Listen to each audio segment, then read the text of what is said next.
All right, I was hoping to be farther along with the Mustang, which is probably going to be a running theme with this car. But I did want to get an update out because I feel like I haven't done a video on this car in a little bit, and I didn't want you to think that things aren't happening. I've just been a bit busy with work, travel, life, blah, blah, blah, blah, blah. But when I can get time to work on this car, I'm doing it. So let's dive in and see what's happened.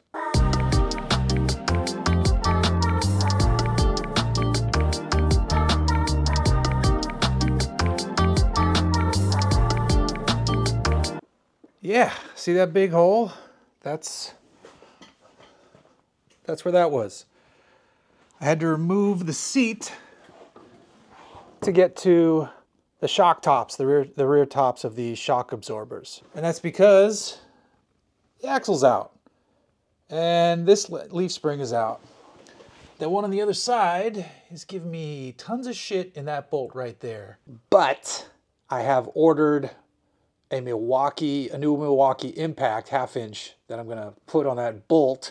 And I'm also gonna apply liberal amounts of heat to try loosening that thing up. I've been shooting a bunch of PV Blaster into it and it's not doing shit, but I've heard the inside of these front eye bolts basically rust and then it just makes a shit show and everybody's like, just cut it. I'm gonna try heat first, and when my Milwaukee Impact arrives, hopefully that's the motivation it needs to release itself. Moving around to the front of the car.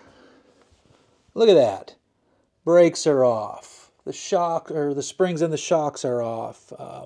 All that stuff is going to a new home very soon. Next up, I'll be getting rid of all the steering components that are still in there, and then cleaning this up a bit more. And then we can try our hand at welding a bit as well with the welder.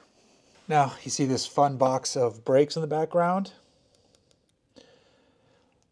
I ordered the wrong ones. I gave them the wrong part number, and those are for a G-body. So that's stupid. And I asked if I could return them, and they haven't responded to that email yet, so that's fun. But I got to get those sent back in so I can get the correct Mustang brakes. So that's kind of where we're sitting right now. I still haven't found the engine for the car, but there are plenty of them out there. I'm not terribly worried about that. I keep an eye on Craigslist. I see what's going on. I just have to keep moving here. I've ordered suspension parts, front and rear. So once I take all this off, I can actually put the new stuff back on. And that'll be nice because maybe at some point I can put wheels and tires on this so it doesn't just have to live on jack stands if I needed to roll it around. Not that I'm too concerned with that either, but there are suspension components, both front and rear, on their way here now. I still haven't opened the box to start the wiring yet. I'm going to do that soon. It's very much on the list because I got to get moving on that. And then the rest is just practicing my hand at welding for a bit before I tackle trying to actually put a weld onto the car itself. And yeah, just keep rolling forward. I got to order brake lines. I got to figure out a drive shaft. I got to figure out a transmission.